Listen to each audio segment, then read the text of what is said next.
Today we explore 3 stories that sound like fiction, but every single one of them is true, including the third one, where a man claims to stumble upon something that nobody else was supposed to find.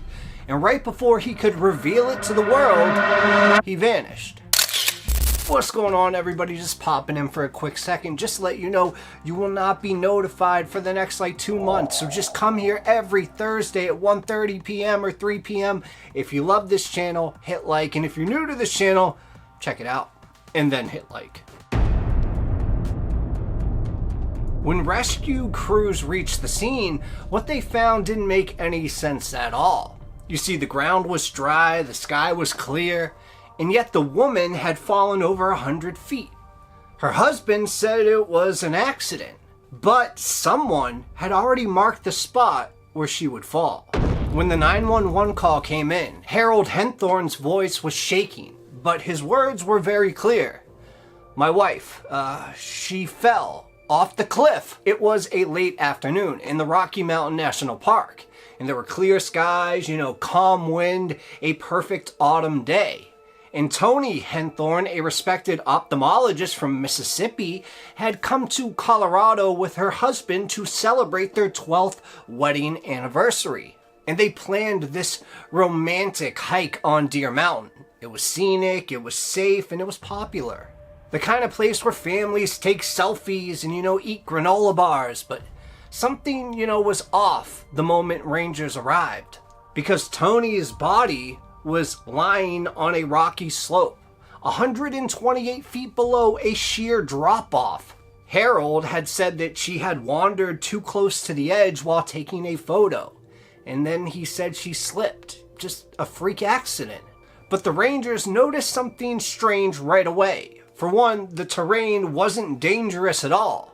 In fact, the edge where she fell wasn't near the main trail at all. It was well off the beaten path, a place you would have to intentionally walk to.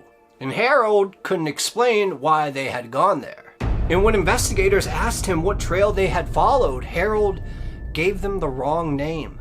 At first, they chalked it up to just stress. Maybe he was in shock, but that didn't explain his next move, okay? While his wife was laying dead below the cliff, Harold calmly called his brother-in-law, Tony's brother, and said, "There's been a mishap." Like, what? And then, in the middle of coordinating rescue logistics, Harold hung up. He said he needed to save his battery. Tony's phone was never recovered. And then when police searched Harold's car, they found a folded map of the park with a red X marked exactly where Tony fell. So obviously this would draw some huge red flags, so they confronted him. And Harold just, claimed that he wanted to remember that scenic spot that they had chosen to go to.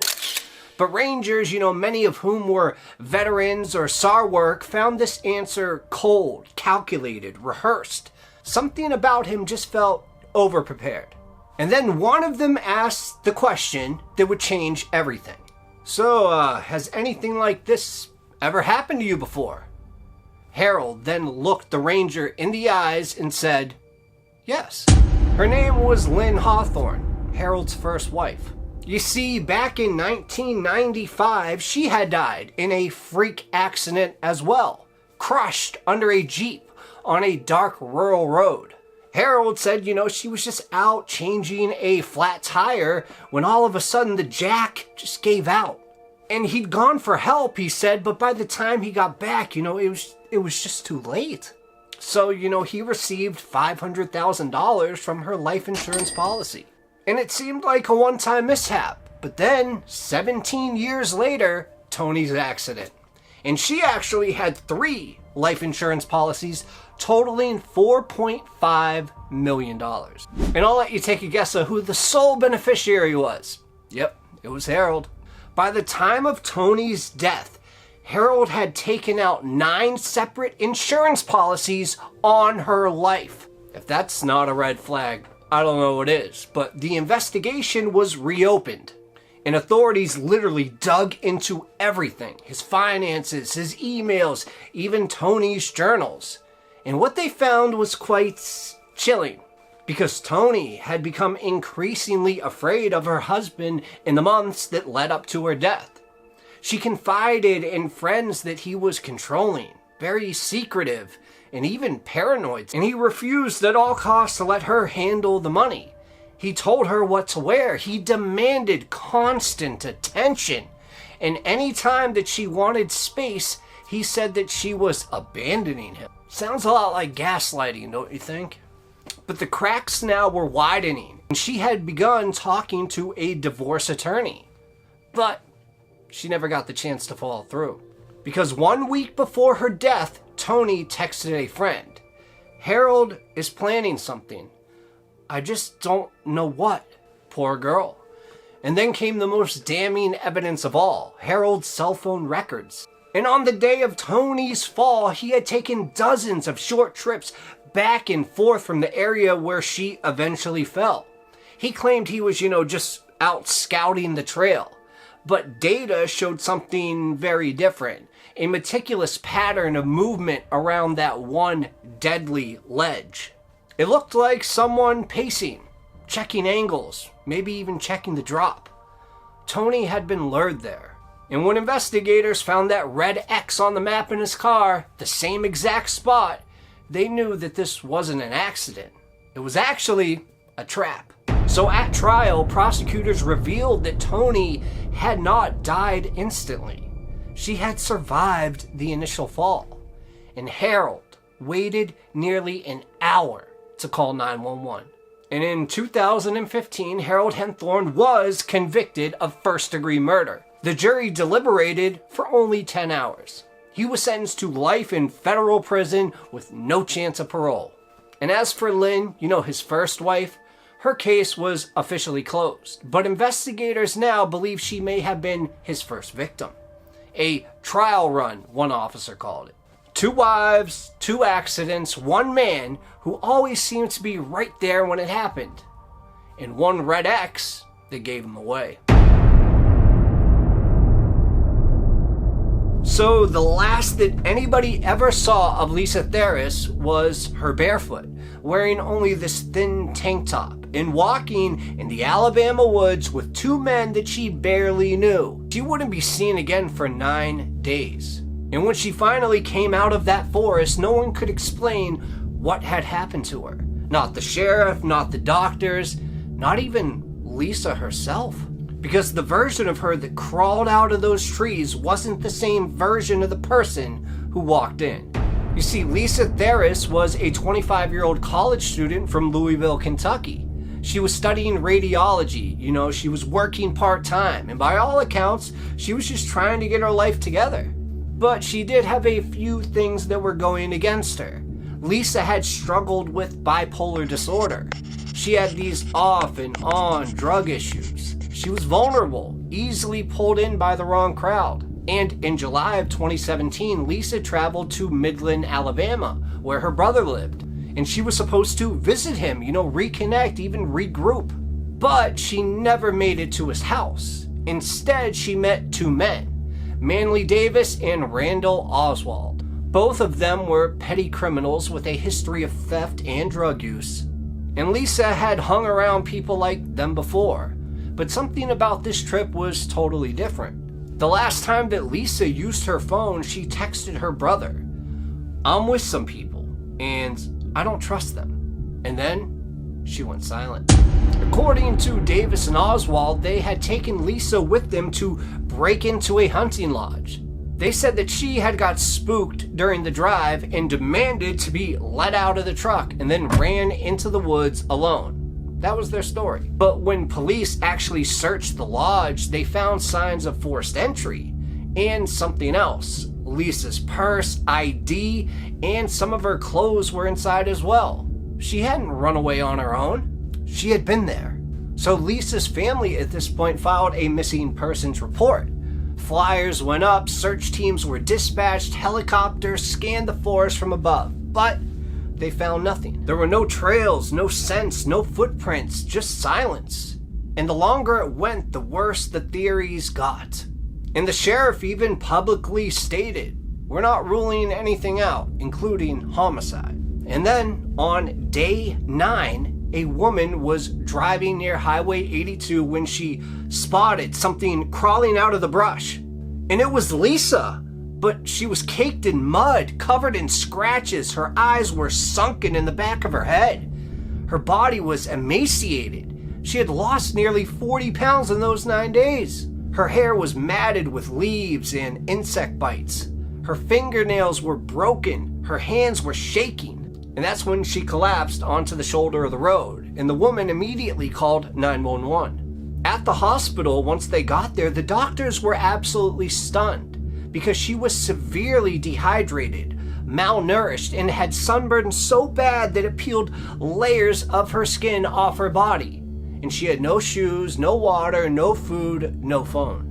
But yet, miraculously, somehow, she was alive. Lisa told the police that she had survived by drinking muddy water, eating mushrooms, and sleeping under logs. But there was one problem. She didn't remember how she got there. In the interviews, Lisa's memory came in scattered little pieces. She remembered the 2 men, and she remembered the woods. But after that, everything was blurred. She said that she was in a fog for days, that she thought she was actually being followed by somebody, and that she hid in these holes and under trees so they couldn't find her. And when police, just kept pressing and pressing for details, Lisa totally just shut down. She refused to say who they were, and she refused to explain what happened in that hunting lodge. Some people say it was trauma, others said it was drugs, but toxicology reports showed nothing in her system when she was found. No meth, no opiates, no hallucinogens, just starvation, dehydration, and fear. And when investigators followed up with Davis and Oswald, they both had vanished. One was later arrested trying to flee the state. And as the case unfolded, things got even more murky. Randall Oswald told the police that Lisa hadn't left willingly. He said Davis had gotten paranoid, accused Lisa of being a snitch, and tried to keep her from escaping. He claimed he and Davis had dropped her in the woods to teach her a lesson, but he didn't explain why they left her there without food or water, or how she ended up 25 miles from where they last saw her. And when the police asked Lisa if that's what happened, she just said, "I don't know." Maybe she didn't want to say. And Lisa's recovery was slow. She began to heal, but her mind didn't. She refused to speak publicly. She declined interviews. Her family said that she was just not herself anymore, and that she woke up every day screaming, that she could not be in the dark, and that she always kept checking the windows and doors. So she moved away from Alabama and stopped responding to anybody outside her immediate family. Years later, Lisa still refuses to talk about the forest. She won't say what happened at that lodge. She won't say if she was even alone. Today, the case is closed, technically. Authorities say there's no evidence of abduction, no solid proof of assault. Just a missing girl who somehow survived alone for over a week in 90-degree heat, dense wilderness, in a swampy terrain without shoes, water, or a flashlight. But the timeline itself doesn't make sense. The distance doesn't make sense. The injuries do not make sense. And Lisa's silence? Well, that's the part that actually speaks the loudest. Lisa Theris walked out of that forest barefoot, shaking, and alive. But something stayed behind. And whatever it is, she still won't talk about it. Now, out of these 3 stories, this one right here might be the most, conspiracy theory related one. The most interesting to me, at least. And I'm sure most of us have heard about it, but I've never broken it down, so here we go. Most people like to escape, to breathe, to be alone for a while and then come back home changed, but alive. Kenny Veach, on the other hand, he didn't come back. And what makes the story so disturbing isn't just that he vanished, but what he was searching for when he did. Because if this story is real, then what he found might still be out there. So Kenny Veach was 47 years old. He He was a handyman, an inventor, part-time YouTuber even. He lived right near Las Vegas. And he wasn't flashy, he didn't care much about money, but he was passionate about exploring, especially in the Mojave Desert. And that's what his YouTube channel, Snakebit McGee, was mostly about. Desert treks, caves, mines. I mean, his videos weren't polished, just, these very raw clips of him hiking with a camera in one hand, always talking like he was narrating a journal meant for someone who might find it later on. But then one day, all of a sudden, he posted something that was different. In the comments of a military conspiracy video, Kenny left this message. Quote, "One time I went hiking near Nellis Air Force Base, and I found a cave. It was shaped like a perfect M. And the closer I got, the more my whole body started to vibrate. It freaked me out so bad that I had to run back to my car. And I want to go back though." The comment literally exploded. Dozens of people replied, daring him to return. Some, of course, mocked him. Others warned him. A few of them said that he had stumbled upon a military testing zone, and that was something that he was not supposed to find. And Kenny responded to all of them. He actually promised that he would go back and document everything for his YouTube channel. And then on November 10th, 2014, Kenny posted a video titled M Cave Hike. And in the video, he hikes alone, talking, to the camera about his search of this strange cave. He points out caves, crevices, abandoned mines, and at one point he says he thinks he's close. But in the video, he never finds M Cave. And at the end, he promises to return, says he wants to find it for all of the non-believers out there.